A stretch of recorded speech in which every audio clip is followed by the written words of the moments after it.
pour cette nouvelle lecture. Roman chuchoté pour cette semaine encore. Certaines personnes m'ont laissé en commentaire qu'ils aimaient, qu'ils adoraient la lecture chuchotée. Donc j'en fais un peu plus.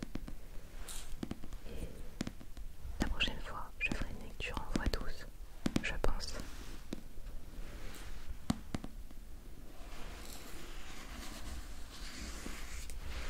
Donc, ce roman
réalisation d'être célèbre par les réseaux sociaux.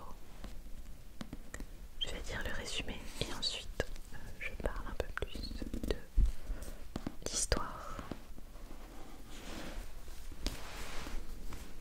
Prudence est la plus grande fan de Lolita, la célèbre youtubeuse.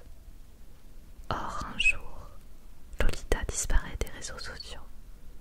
Quel secret dissimule son image si parfaite? Entre disparition et enquête, caméra et écran, mensonge et vérité, Prudence et Lolita dansent un ballet qui pourrait se réveiller mortel.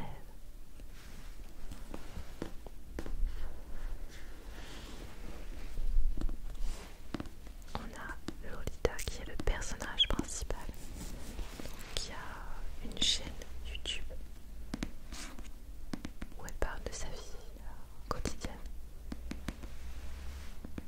Dans la vie réelle, elle n'a pas une vie forcément très joyeuse. Sa mère est divorcée et elle n'est pas forcément heureuse dans son quotidien. Donc elle va lancer sa chaîne YouTube où elle se sent mise en valeur, le fait d'être suivie par beaucoup de jeunes femmes et jeunes filles notamment. Je dirais plutôt des jeunes filles puisqu'elle est adolescente dans l'histoire, fait qu'elle va ressentir quelque chose de positif au quotidien. Mais comme on sait, les réseaux sociaux ont aussi des envers et comme le résumé l'explique, elle ne va plus donner de nouvelles, plus aucune vidéo. Et donc Prudence, c'est une jeune fille qui la suit avec ferveur. Elle idéalise, elle adore suivre chaque sortie de vidéo. Et du coup, quand Lolita va disparaître, elle va en être contrariée. Donc elle va chercher à savoir qu'est-ce qui lui est arrivé. Elle va enquêter dans son coin, comme si c'était sa meilleure amie, alors qu'elle ne la connaît pas du tout. L'intrigue est centrée sur la disparition de cette jeune youtubeuse. Tout ce qui est problématique avec les réseaux sociaux, le bien comme le mal. Donc on a des petites pages illustrées, on a des pages avec des écritures de, comment dirais-je, de screens de réseaux sociaux. On en retrouve plusieurs comme ça à travers le livre. Donc on a vraiment l'impression de lire une page réseaux sociaux. Tout au long du livre, ça va être comme ça. Alors dans mes souvenirs, j'ai plutôt bien aimé ce roman. Je dirais pas que c'est un coup de cœur, mais j'étais intriguée par le fait de savoir pourquoi Lolita avait disparu. La façon d'écrire des auteurs sur leur vision des réseaux sociaux, comment elle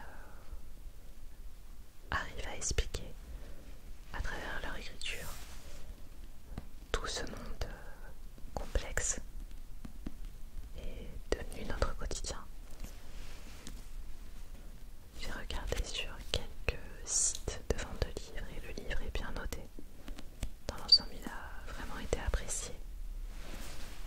Donc c'est bien pour les auteurs parce que c'est du travail. Je sais ce que c'est. Passer des semaines, des mois, voire des années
veux ce contrat, non.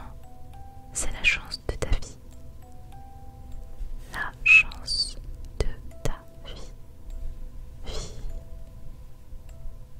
Vas-y, écarte les jambes. C'est mieux comme ça.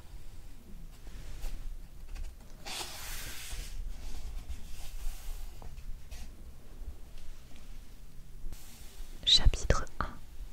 Jeudi 5 octobre, J5, avant la disparition. D'un coup sec, Louis, du fond de la classe, zippe sa trousse. C'est le signal. Mon cœur bat un peu plus vite. Je vais enfin pouvoir sortir de là. Sortir de là et regarder mon portable. Tatiania, au deuxième rang, secoue les feuilles de son trieur. Et Yéline claque avec fracas les anneaux de son classeur. S'il vous plaît, attendez la fin de l'heure avant de ranger vos affaires. Il reste encore 5 minutes. Oui, qu'est-ce que je viens de dire? Non, mais vous vous croyez où? Là. La suite, on la connaît tous. D'abord Louis, qui n'a pas sa langue dans sa poche, renchérit. Même Monsieur, on veut pas sortir trop tard, parce qu'à 13h, on a histoire avec Cecchetto et qu'on n'a pas le temps de manger du coup. Avec le club théâtre qui passe en prioritaire à la cantine. Premier round. Ensuite, Léonto, le prof de français, répond avec un air exaspéré que c'est Monsieur Cecchetto et pas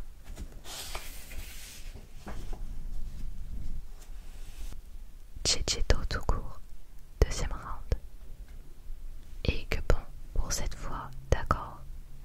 Sortez vos agendas et dans le calme, s'il vous plaît. Victoire par KO, morale. On ne gagne pas contre 35 élèves de seconde. Qui en voit? Léonto et ses 20 ans de carrière le savent très bien. Évidemment, il y a vengeance professorale. Une recherche à faire. Suis candide pour dans 2 jours et je vous rappelle que samedi prochain, il y a le devoir surveillé sur Montesquieu et l'argumentation. Lance à tout hasard et un peu dans le vide, Léonto, au milieu des chaises qui raclent le sol, de la sonnerie de fin des cours et de la ruade vers la cantine. Le devoir surveillé sur Montesquieu, le contrôle le plus important du trimestre en français, et il tombe la même semaine que celui sur les vecteurs en maths. Évidemment.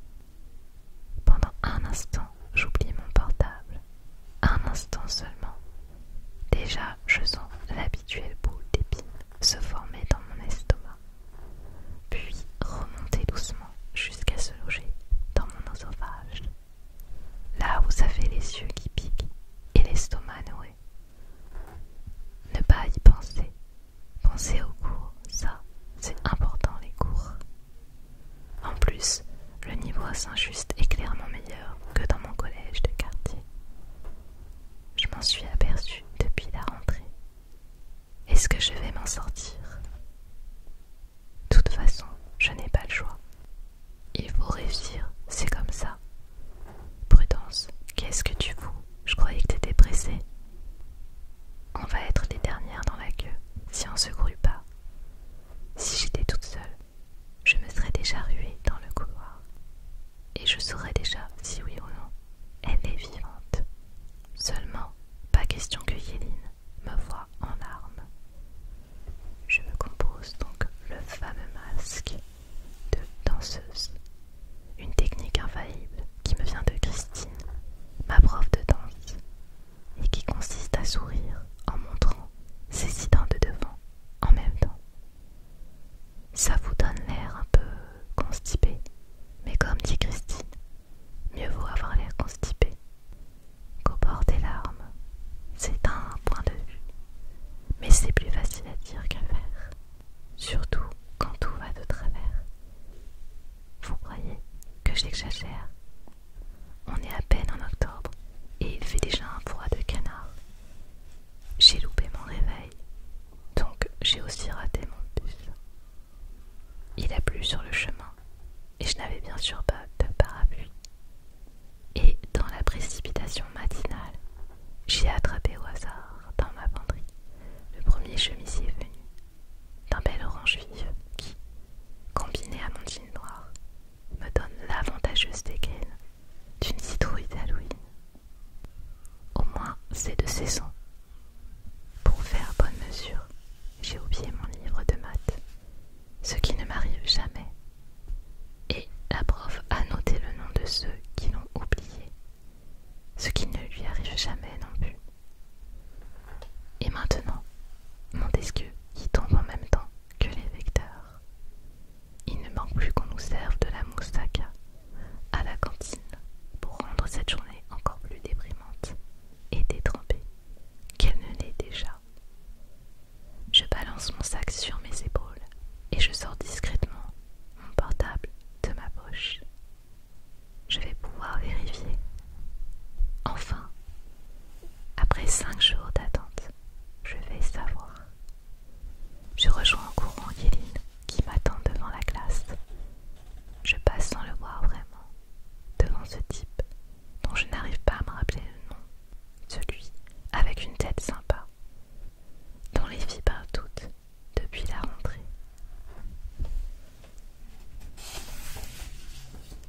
Maxime, Vincent. Il m'adresse un immense sourire avant de partir rejoindre ses potes vers la cantine. Et Yéline me glisse à l'oreille avec excitation. Je suis sûre que tu lui plais. Non mais c'est tellement de la chance. Il est trop mignon, Romain. Voilà, Romain, c'est Romain son nom. Je hoche la tête, le regard dans le vague. Comme je fais toujours dans ces cas-là. Je ne comprendrai jamais ce que mes amis trouvent au type de notre âge. Entre leurs boutons sur le front, leur odeur douteuse de déodorant et leur tête de caleçon.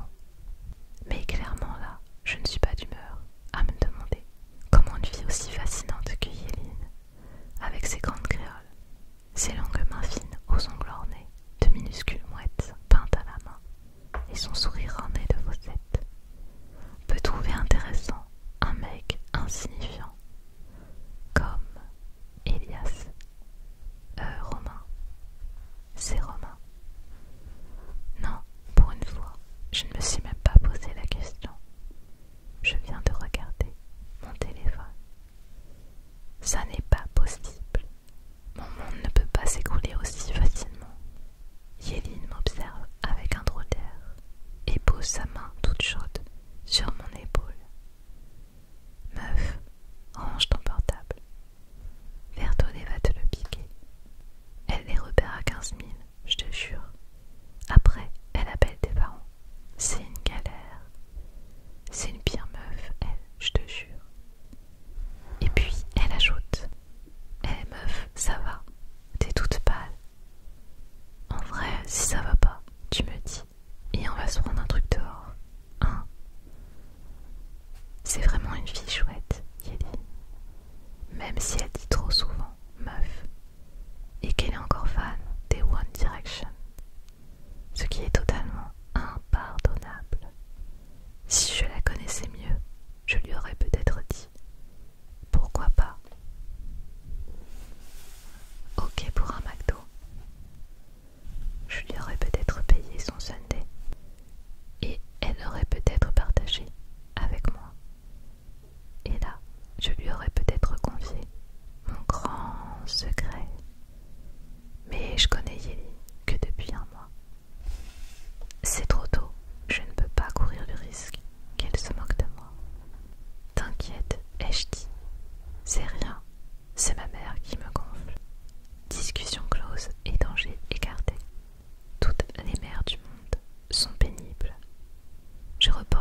Je n'arrive même plus à écouter ce que Yéline me raconte.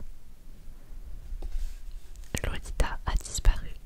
Lolita a disparu. Lolita a disparu. Visiblement, cette journée a décidé d'appliquer à la lettre la loi de Murphy. Tout ce qui est susceptible de mal tourner finit par tourner mal. Que font ces valions, ces palais, ces chaumières? Vains objets dont pour moi le charme est envolé. Fleuve, rocher, forêt, solitude si chère. Un seul être vous manque, et tout est dépeuplé. Lamartine. Aimé par Marina Gio et d'autres personnes. Prudence Antigone. Le sourire de Lolita a toujours été là pour moi. Bien sûr que c'est terrible de n'avoir aucune nouvelle d'elle sur Insta et dans ses DM depuis une semaine. Mais enfin, tout le monde n'a-t-il pas droit à une pause? Je la connais, je sais qu'elle a forcément ses raisons et qu'elle aura pensé à nous. Je sais qu'elle pense toujours à nous. Elle a besoin de nous. Elle a besoin de sa team Lollipop. Hashtag soutien Lolita. Hashtag team Lollipop. Hashtag 4. Voir les 4 commentaires. Chapitre 2. Dimanche 3 septembre. J37 avant la disparition.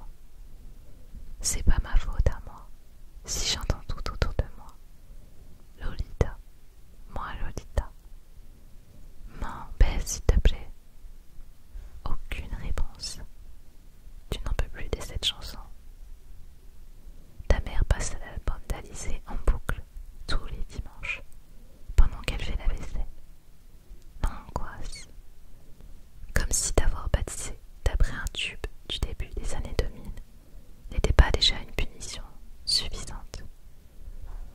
Merci Mylène Farmer et Graines de Star, l'émission que ta mère regardait durant sa grossesse. Elle n'est pas allée chercher l'inspiration très loin. Maman, c'est qu'elle est sourde en plus. Tu vises tes écouteurs dans les oreilles. Soulagement, le silence. Toi, ton ordinateur et ta communauté. Tu veux simplement être tranquille et lire les commentaires sous la dernière vidéo postée ce matin. Back to school. L'automne, la reprise des cours, les feuilles rouges et les tasses de thé. Tu ne pouvais pas y échapper. C'est quand même la base. Quand on est dans le YouTube game. D'ailleurs, toutes les grandes youtubeuses américaines parlent rentrer des classes. Mais tu sais bien que c'est fake. Elles n'ont pas mis les pieds à l'école depuis 10 ans. Alors que pour toi, c'est du vrai. Tu as 16 ans et tu es back to school. Fake ou pas, il faut le reconnaître. Tu les suis quand même. Elles, leurs vlogs, leurs chiens, leurs confidences, leur vie parfaite. Parce que ce sont elles qui donnent les tendances. Du coup, tu portes un rouge à lèvres, dit devin. Tes cheveux viennent d'être blondis par un balayage minutieux. Et tu as enfilé ton dernier achat, un pull en laine tout doux, mais sexy. L'idée, ce n'est pas non plus de ressembler à un sac. Ce qui est vite arrivé avec un pull. L'ordinateur portable sur les genoux. Tu cliques sur la miniature pour repasser la vidéo. Tu as passé 6 heures hier sur le montage. Tu la connais par cœur. Mais ce n'est pas pareil quand c'est en ligne. Maintenant, ce n'est plus seulement toi qui regardes dans ta chambre. Non, ce sont les autres qui te regardent. Ta dernière vidéo a fait 35 000 vues en 12 minutes seulement. En ce moment même, c'est sûr, des milliers de personnes te voient sur leur propre écran. Tu remarques soudain qu'à 2 minutes 32, tu as un peu bougé sur la droite. Et merde,